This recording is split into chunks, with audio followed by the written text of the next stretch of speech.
Good morning, my dear students. I hope you all are fine and enjoying the English lesson number 4 from Moments in the Kingdom of Fools. So the lesson is a very amusing one. In the Kingdom of Fools, the lesson itself suggests how amusing this lesson may be. Okay, so you all are enjoying the lesson, and in further classes you will be enjoying it. So today I will continue the lesson from where I had stopped. Okay.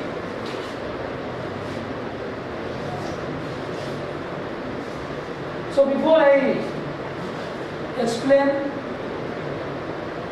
today's slide, I want to remind you that in the kingdom of fools, in this lesson we saw the Guru and the disciple, how close they are. Okay, the disciple always follows the Guru wherever the Guru went. Okay, and they go in an unknown kingdom, unknown city, and they are very amazed to see all the people sleeping during the daytime. In the evening, they go in the market and they find the things selling at 1 dudu. All the things were sold at the same price. 1 dudu means 1 rupee. Whether it may be a bunch of bananas, it may be a kg of ghee, it may be a sack of rice or wheat, all the products, all the things cost the same price.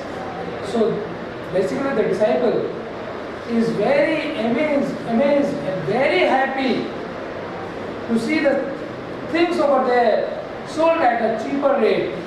So the disciple had been following the Guru since a long time, but when he sees the things selling at such a cheaper rate, he just decides to stay in the kingdom of fools. Okay, the Guru warns him not to stay there, because in the kingdom of fools, what will happen to anybody and when it may happen, nobody knows. Okay, but the disciple is so much attracted to the town, attracted to the place, that he wants to eat his belly full. He wants to have everything over there, all the tables. Okay, that's why he stays over there. And the Guru then leaves him. Okay, and he goes out of that kingdom. And what happens? As time goes on, okay, as time goes on, the king and the minister see that their experiment, their project was successful. Okay, so what happens? You have seen the merchant, how he suffers. The house of the wall of the merchant falls on a thief, on a burglar, and he dies, and his brother goes to the king, and he just says, "Your Highness, I just want justice for my brother, because the walls were weak, the wall was weak. It had fallen on my brother and he was killed."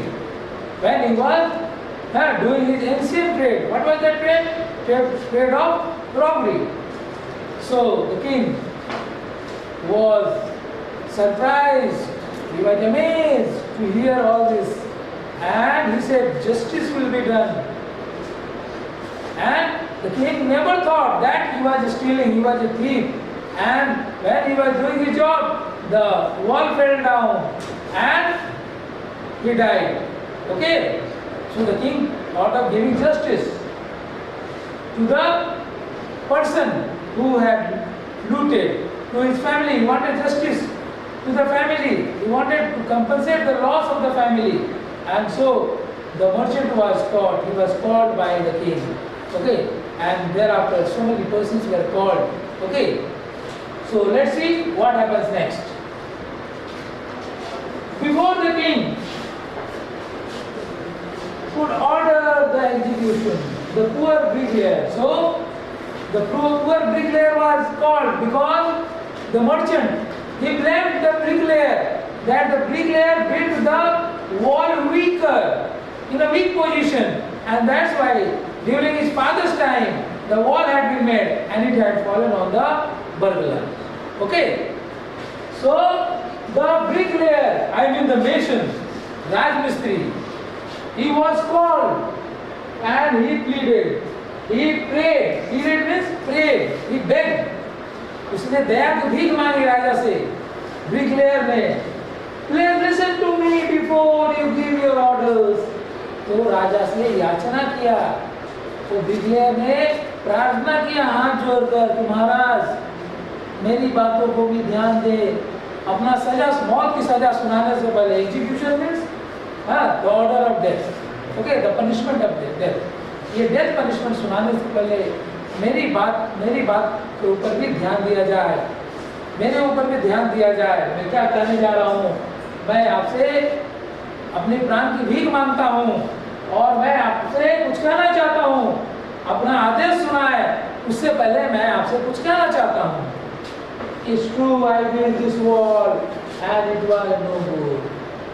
महाराज, यह आपने सही कहा है कि यह दीवार, अपने घर का दीवार जो गिर गया है, जो ढह गया है, वो मैंने ही बनवाया था और ये सही नहीं था, कमजोर था, but that was because my mind was not on it.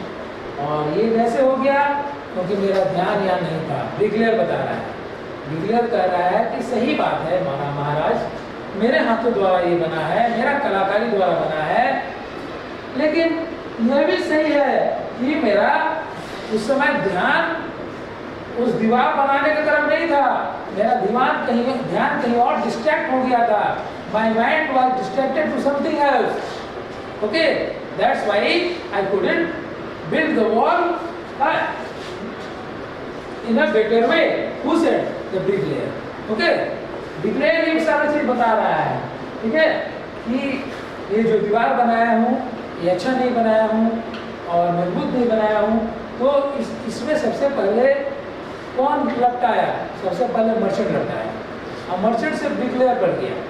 इस प्रकार कितने सारे लोगों पर जाएगा ये ब्लेम। तो आगे चलकर देखते हैं कौन कौन इस कटघरे में राजा के दरबार में उपस्थित होते हैं, ठीक है, कौन कौन दोषी पाए जाते हैं। तो ये ब्रिकलेयर का अभी समय है और ब्रिकलेयर कह रहा है कि मेरा ध्यान वहां पर नहीं था, उस दीवार को बनाने में मेरा ध्यान कहीं और आकर्षित हो गया था। Well, it was. Let's see. I remember very well a dancing girl who was going up and down that street all day with her anklets jingling. मुझे बहुत अच्छा से याद है महाराज, मेशन कर रहा है, ब्रिकलेयर कर रहा है, राजमिस्त्री कर रहा है। मुझे बहुत अच्छा से याद है कि मेरा ध्यान वहाँ पर नहीं था, क्योंकि एक नर्तकी, एक नाच करने वाली लड़की, मतलब नर्तकी, डांसिंग गर्ल, ओके, जो कि इधर उधर उस गली से जा रही थी जहाँ पर मैं दीवार बना रहा था, ईंट जोड़ रहा था, उधर से आना जाना उस रास्ते से कर रही थी, बार बार आना जाना कर रही थी और मेरा ध्यान उधर चले जा रहा था। और जब भी उधर उधर जाती थी उसके पैर के झंकार मुझे सुनाई देते थे। That's why it's written anklets jingling, ठीक है। प्लीटेड का मतलब बैक, एंकलेट्स का मतलब होता है piece of jewellery worn around the top of women's foot, औरतों या लड़कियों के पैर पर जो पहने जाते हैं पीठ के ऊपर, वो जो नेकलेस होते हैं, वो नेकलेस ऑर्नामेंट होते हैं, उसको बोलते हैं एंकलेट, उसको पायल भी बोलते हैं, ठीक है, इसको पायल भी बोलते हैं। तो पायल का झंकार उसे सुनाई दे रहा था इस ब्रिकलेयर को, और पायल का झंकार तो बहुत अच्छा लगता है, मधुर लगता है, ठीक है। पायल का झंकार हर किसी को भाता है और इसी प्रकार इस ब्रिकलेयर को भी भा गया और ब्रिकलेयर उस पायल के झंकार की तरफ खींचा चला गया। He was fascinated towards the dancing girl, okay, तो आकर्षित हो गया। And I couldn't keep my eyes or mind on the wall I was building, और ये बोल उठा क्योंकि पायल के झंकार की आवाज आ रहा था, वो नर्तकी इधर से उधर बार बार मेरे सामने से गुजर रही थी और मैं अपना ध्यान दीवार पर नहीं रख सका जो दीवार में बना रहा था उस बिल्डिंग का। You must get that dancing girl. आपको तो उस डांसिंग गर्ल को बुलाना चाहिए कटघरे में। She is the real culprit. वही जो है असली दोषी है, सब कुछ उसी का दोष है। She is at fault. I know where she lives. और ये मेंशन करता है कि मुझे पता है कि वो कहाँ रहती है, वो नर्तकी कहाँ रहती है, मुझे भली भांति पता है। You are right. The case depends. तो राजा बोलता है हाँ बिल्कुल तुम सही कह रहे हो राजमिस्त्री, तुम सही कह रहे हो। अब ये जो केस है ये केस और गहराई में चले गया, और गहराई ले रहा है यह केस। अब देखो इसमें कौन कल्प्रिट रहता है, कौन रियल कल्प्रिट रहता है, ये पता चल जाएगा। ये केस और गहराई ले रहा है, तुम सही कह रहे हो। We must look into it. It is not easy to judge. हमें इस केस की छानबीन करनी होगी। ओके, इस केस को ध्यान से देखना होगा इस केस के बारे में। Because it is not easy to judge such complicated cases. इतना पेचीदा केसेस, इतना पेचीदा केस को सॉल्व करना इतना आसान नहीं है। ये केस जो है और पेचीदा होते जा रहा है, रंग ला रहा है। ओके, ये केस और रंग ला रहा है, मतलब और पेचीदा होते जा रहा है, तो और इंटरेस्टिंग होते जा रहा है। और इस प्रकार के कॉम्प्लिकेटेड केसेस को सॉल्व करना इतना आसान नहीं है। इसमें समय लगता है, बहुत सोच विचार कर फैसला करना पड़ता है, जो मैं करता हूँ। Let's get that dancer wherever she is. चलो उस डांसर को बुलाते हैं, उस नर्तकी को बुलाते हैं, वो जहाँ भी होगी उसे मेरे दरबार में हाजिर किया जाए। उसने आदेश दिया। The king gave the order to his men. तो जिंगली का मतलब लिखा है प्लेजेंट जेंटल साउंड, बहुत ही सुंदर आवाज होता है जो कि कानों को सुनने में अच्छा लगता है। ठीक है, now you see my dear students, the dancing girl, now an old woman, came trembling to the court. ये जो नर्तकी है जिसको डांसिंग गर्ल का नाम दे दिया गया है, ये अब एक बूढ़ी औरत बन गई थी। ये 20-25 साल पहले की बात थी, घटना थी, और अब वो बूढ़ी औरत हो गई थी। अब वो नर्तकी नहीं रही। नर्तकी जब बूढ़ी हो जाएगी तो और नृत्य नहीं कर पाएगी। ओके, इस प्रकार ये नर्तकी एक बूढ़ी औरत में बदल गई थी। वो सामने आई, राजा के सामने आई। Came trembling to the court. राजा के दरबार में कांपते हुए आई। Trembling means कांपते हुए, shivering with fear. She was shivering with fear in front of the king, in the king's court. Did you walk up and down that street many years ago? तो राजा ने जैसे उस नर्तकी को देखा, बूढ़ी नर्तकी को, वो पूछ बैठा, क्या तुम उस स्ट्रीट से बार बार आना जाना करती थी बहुत साल पहले? बहुत साल पहले तुम उस गली से, उस रास्ते से बार बार आना जाना करती थी, कितने दिनों तक, महीनों तक? Why this poor man was building a wall? जबकि ये गरीब आदमी, ये जो नेशन है, ये जो राजमिस्त्री है, एक वॉल बना रहा था, एक दीवार खड़ा कर रहा था। उस वक्त क्या तुम्हें याद है? तुम उधर से जाना आना करती थी बार बार अपने पायल का झंकार के साथ। Did you see him? तो राजा पूछता है उस नर्तकी को, क्या तुम इस राजमिस्त्री को देखे थे? Yes, my lord, I remember it very well. तो नर्तकी कहती है, हाँ महाराज, मुझे बहुत अच्छी तरह से याद है कि ये राजमिस्त्री जब वहाँ काम कर रहा था, दीवार खड़ा कर रहा था, ईंट जोड़ रहा था, तो मैं उसके सामने से ही मैं बार बार गुजर रही थी, आना जाना कर रही थी। So you did walk up and down with your ankle jingling. तो राजा बोल रहे हैं, ओ ये बात है, पर तुम अप एंड डाउन करती रही, आना जाना करती रही। ये जब राजमिस्त्री ये बेचारा जब घर बना रहा था, दीवार खड़ा कर रहा था, तो तुम उधर से बार बार जाना आना कर रही थी और उसका ध्यान भटका रही थी तुम। यही कहना चाहता है राजा। विथ योर एंगुलर सिंगलिंग, इसीलिए कहा गया, क्या कहा है, विथ योर एंगुलर सिंगलिंग, तुम अपना पायल के झंकार से इसका जो ध्यान को भ्रष्ट कर रही थी, ध्यान को दूसरे अपने तरफ आकर्षित कर रही थी, उसको काम में बिल्कुल ध्यान नहीं लग रहा था। ये सही कर रही हो।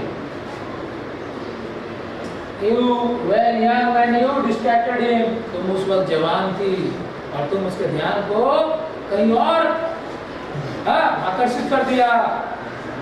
वो अपना ध्यान लगाया था काम करने में, ईंट की दीवार बनाने में, और तुम्हारे पायल का झटकार और तुम्हें देखकर अपना ध्यान तुम्हारे ऊपर भटका दिया, तो तुम्हारे ऊपर आकर्षित हो गया। तो ये तुम्हारी गलती है। So he built a bad wall, और इसी कारण इसने खराब दीवार बना है।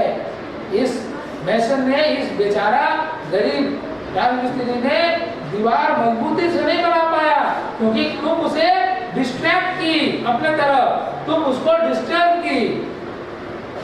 Now go on to the next slide. Before that, you see the glossary. Trembling means to shake with fear. Trembling का मतलब डर से कांपना. Okay. Distracted means to move the attention away to something else. ध्यान को दूसरे जगह भटका देना, ओके, आकर्षित कर देना।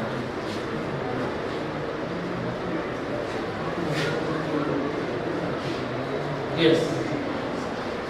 It had fallen on a poor burglar and killed him. तुम्हें पता है, उस नर्तकी से कहने लगा राजा, तुम्हें पता है ये दीवार, ये एक बेचारा एक गरीब चोर के ऊपर जाकर गिर गया। Burglar means thief, burglar means thief, एक बेचारा एक गरीब चोर के ऊपर जा गिरा और वो मारा गया। You have killed an innocent man. तुमने एक निर्दोष आदमी का हत्या किया है, तुम एक निर्दोष आदमी की हत्या की हो, तुम हत्यारी हो। ओके, तो ये सब बातें राजा करने लगा। आखिर जो हत्या करेगा उसको हत्यारा बोला जाएगा, मेल रहेगा तो, और फीमेल रहेगी तो हत्यारी। ओके, तो तुम एक हत्यारी हो, तुमने इस गरीब आदमी को, गरीब चोर को तुम मार डाली। You will have to be punished. तुम्हें अब सजा मिलनी चाहिए, तुम्हें सजा मिलेगी, तुम्हें उचित दंड मिलेगी। She thought for a minute and said, My Lord, wait. उसके बाद वो नर्तकी थोड़ी देर सोच विचार की, थोड़ी देर चुप रही और सोच विचार की, एक मिनट के लिए सोची और बोली, क्या बोली? महाराज, प्लीज वेट, कृपया थोड़ा रुकिए, अपना फैसला सुनाने से पहले मेरी बातों को ध्यान दीजिए महाराज। इसीलिए बोली wait. I know now why I was walking up and down that street. अब मुझे याद आ गया है कि मैं क्यों उस गली के आगे जा रही थी, पीछे आ रही थी, आना जाना गली से क्यों कर रही थी, मुझे भली भांति याद आ गया अच्छी तरह से। तो मैं बताती हूँ क्या कारण था। I had given some gold to the goldsmith to make some jewelry for me. मैंने थोड़ा सोना दी थी सोनार को ज्वेलरी बनाने के लिए, आभूषण बनाने के लिए। He was a lazy scoundrel. वो जो गोल्डस्मिथ था ये बहुत सुस्त बदमाश था। Scoundrel means rob, foolish. Okay, rob का मतलब होता है बदमाश। Okay, he was a foolish person and he was not good, so he was really a scoundrel. He made so many excuses. वो कितना बहाना बनाया, excuses means बहाना। तो वो गोल्डस्मिथ ने, सुनार ने ढेर सारे बहाने बनाए। Said he would give it now and he would give it then. और बार बार ये बहाना बनाता रहा कि अब देगा, तब देगा, कल देगा, परसों देगा, ऐसा करके एक हफ्ता बाद देगा, 10 दिन बाद देगा, अगले महीने देगा, ऐसा करके बहाना बनाते रहा और मुझे अपने घर पे दोहराते रहा। मैं बार बार उसके वहां जाते रही उस सोना के गहना को लेने के लिए, लेकिन मुझे बस बहानाबाजी करके मुझे मेरी बातों को बस नजरअंदाज करता रहा, टालता रहा। And so on all day, he made me walk up and down to his house at any time. और नहीं भी तो दर्जनों बार उसने मुझे परेशान किया, अपने घर बुलाया दर्जनों बार मैं परेशान हुई उसकी बातों से, उसकी एक्सक्यूजेस से, उसकी बार बहानेबाजी से। That was when this bricklayer saw me. ये नर्तकी कर रही है और यही उस समय का घटना है जबकि ये मैशन जो है, ये जो राजमिस्त्री मुझे देखा। It's not my fault, my lord. It is the damned goldsmith's fault. वो कह रही है कि ये इसमें मेरी कोई गलती नहीं है, ये तो उस बदमाश गोल्डस्मिथ का फॉल्ट है, इसीलिए डैम्ड जो शब्द का उपयोग हुआ है। तो स्काउंडर का मतलब रॉन्ग, इनोसेंट का मतलब गिल्टलेस। इनोसेंट का मतलब जो निर्दोष होता है उसको इनोसेंट कहा जाता है। तो ये वर्डमेंट्स अच्छा दिया गया है, वो देख सकते हैं। Now move on to the next.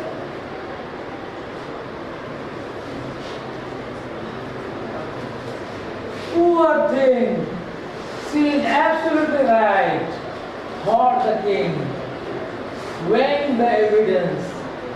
तो एविडेंस का मतलब प्रूफ, गवाह को देखते हुए, विटनेस को देखते हुए ये राजा बोल उठा, पुअर थिंग, से क्या बात है, ये छोटी सी बात है, इसकी कोई गलती नहीं है, ये नर्तकी बिल्कुल सही कर रही है, ये जो कर रही है बिल्कुल सही कर रही है, इसका दोष नहीं है, ये तो निर्दोष है, शी इज इनोसेंट।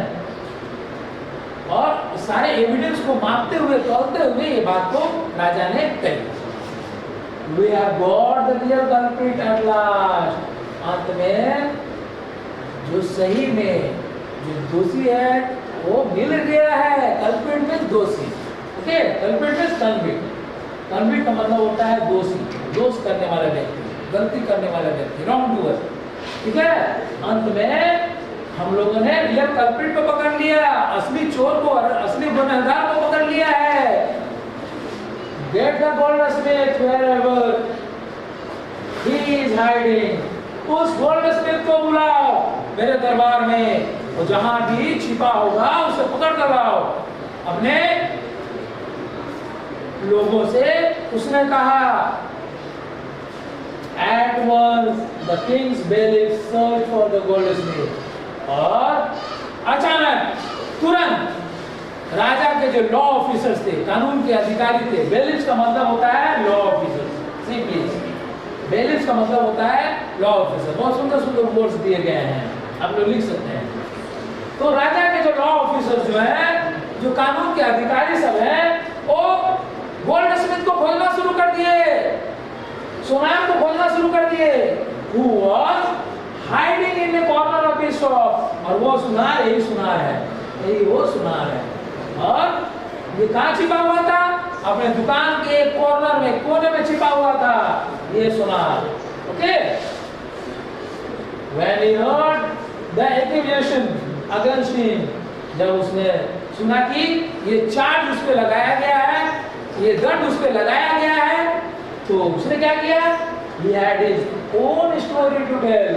तो राजा के जब दरबार में उसको पेश किया गया और जब सुना कि इस पर कोई चार्ज लगा है, इस पे दोषारोपण किया गया है, तो वो फिर अपना कहानी बनाने लगा, वो फिर अपना कहानी बना दिया गोल्डस्मिथ। तो देखो एक आदमी से कितना आदमी तक ट्रांसफर होता है। माय लॉर्ड, वो क्या कहा? He said, वो बोला महाराज की जय हो, I am a poor goldsmith, मैं एक गरीब सुनार हूँ, छोटा मोटा सुनार होता है। मतलब It's true, I made this dancer come many times to my door. ये सही है कि मैंने इस नर्तकी को बार बार परेशान किया, हम अपने दरवाजे पर बुलाया बार बार, और फिर कितने सारे बहाना बनाया हमने और उसके गहने नहीं दिए। ये बात सही है। I gave her excuses because I couldn't finish making a jewellery before I finish the merchants order. उसके मैंने बार बार बहाना बनाया इस नर्तकी के सामने, क्योंकि उस समय एक रिच मर्चेंट ने कुछ गहने बनाने का ऑर्डर दिया था, किसी शादी ब्याह में के लिए ऑर्डर दिया था ज्वेलरी बनाने के लिए, और मैं उसका ज्वेलरी खत्म नहीं कर सका, तो मैं कैसे इसका बनाता। तो उस साहूकार के कारण मैं इसका गहने समय पर दे नहीं सका, तो ये मेरी गलती नहीं है। मुझ पर बहुत दबाव था साहूकार का, उस महाजन का, जिसके कारण मैं इसका गहना बनाने में असमर्थ हो गया। ठीक है। They had a wedding coming, उनके घर में शादी था, एक विवाह था। किनके घर में? किनके घर में? रिच मर्चेंट के घर में, साहूकार के घर में। एंड दे वुडंट वेट, और वो लोग बिल्कुल इंतजार नहीं करना चाहते थे। You know how impatient rich man are. और फिर ये गोल्डस्मिथ क्या बोला कि महाराज आप तो जानते हैं ये रिच मैन जो होते हैं बहुत इम्पेशेंट होते हैं, असहनशील होते हैं, मतलब इनटॉलरेंट होते हैं। देखो इसे भी नहीं दिया है, impatient means intolerant, accusation means charge. तो ये जो बड़े बड़े लोग जो होते हैं, करोड़पति जो लोग होते हैं, ये बहुत इम्पेशेंट होते हैं। तो ये बात गोल्डस्मिथ कर रहा है। तो महाराज आपको तो पता है ये लोग कितना बेचैनी करते हैं, कोई भी काम के लिए बेचैन हो जाते हैं और दबाव बनाना शुरू कर देते हैं। Who is this rich merchant who kept you from finishing this poor woman's jewelry? आखिर ये कौन है ये rich merchant?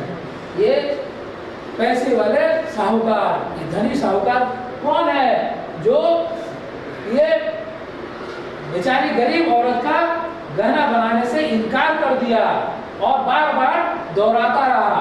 Made her walk up and down, मतलब बार बार उसे दोहराते रहा कि आ जाओ, कल आओ, परसों आओ बोलकर कितने सप्ताह बीत गए। Which distracted this bricklayer, which made a mess of his wall, which is now. तो जिस प्रकार से ये कह रहा है राजा कि ये कौन है वो व्यक्ति, ये साहूकार जिसने इस नर्तकी को भी परेशान किया और इस ब्रिकलेयर ये मेसन जो है, मेसन को भी परेशान किया और पूरा दीवार का पूरा एकदम मेश बना दिया। He made a mesh of his wall, मतलब mesh of the wall means he made his wall weak. Okay, which side now? So, my dear students, that's all for today's lesson. Okay, I'll continue the other part of the lesson in the next class. Okay.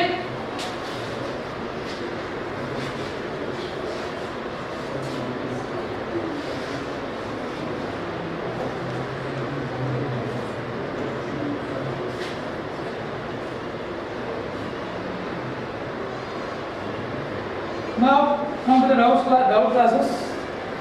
Anybody is having any doubt? Anybody is having any doubt? Ask me. You can ask me any questions, any word meanings which has not come to your mind, which you feel you must know it properly. Okay? You can ask me anything if you want. No doubts? You must have some doubts. Kumkum, any doubt?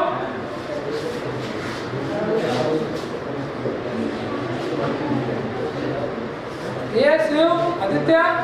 What is the meaning of dam? Say the spelling. D-A-M-N-E-T. Just keep it. D-A-M-N-E-T. C-M. D-A-M-N-E-T. Dam.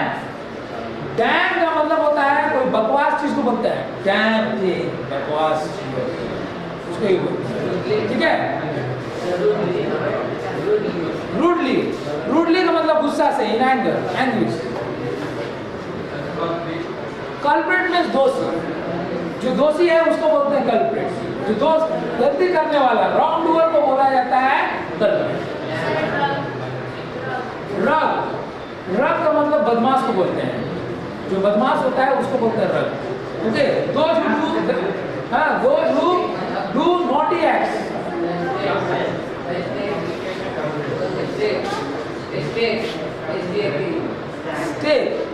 Stake ऐसा एक जगह होता है जहाँ पर उसको किसी भी दोषी को मृत्यु दंड दिया जाता है, ठीक है, उसी के अनुसार बनाया जाता है, वही पे फिक्स करता है उसको जब, और तब उसको हाँ काट दिया जाता है, ठीक है। अभी ये वर्ड नहीं आया है इसके, स्काउंड्रेल, स्काउंड्रेल मतलब बदमाश, ओके। अब बोलो, पूछना है? No doubt, all the doubts are clear? Thank you.